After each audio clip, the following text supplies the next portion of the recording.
If you were living in the United States just after the bombing of Pearl Harbor in 1941, how would this poster make you feel? Angry? Or ready to support the war in any way you can? The term propaganda is defined by the Merriam-Webster dictionary as the spreading of ideas, information, or rumor for the purpose of helping or injuring an institution, a cause, or a person. In this poster, we see the hands of Japan and Germany reaching for an innocent mother and baby. The poster is showing the enemy as evil, and it is appealing to the emotions of the American people. The goal is to convince Americans that the enemy must be defeated to protect their loved ones. This can be accomplished by buying victory bonds. These were loans citizens made to the United States government to help fund the war effort. After the war, the citizens would be repaid with interest. Let's take a few seconds to look at the next three posters. They also encouraged Americans to buy bonds to help fund the war effort.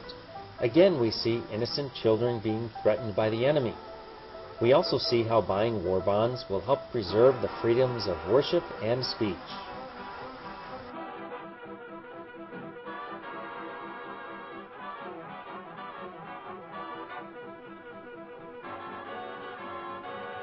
Many posters of this period encouraged both men and women to work in factories producing the weapons and equipment of war. Because millions of men were serving in the military, women were encouraged to join the workforce to support their country. This is one of the most famous World War II posters. This is appealing to the emotions of women by showing them they're strong enough to contribute. It also includes a catchy slogan. Here are a few more posters encouraging Americans to get jobs supporting the war or increase wartime production.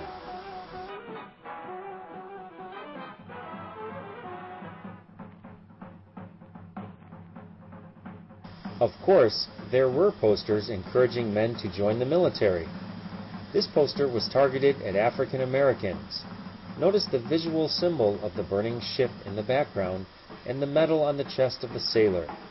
The quotation, "above and beyond the call of duty," references this man's actions working to save his fellow sailors and his ship, for which he was honored with a medal.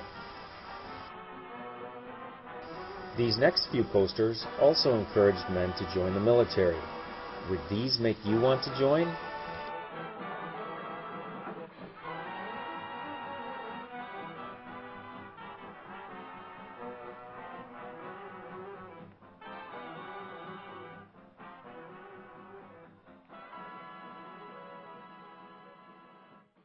Now that we have a basic understanding of how propaganda posters were used, we'll continue to analyze posters in small groups and eventually create our own.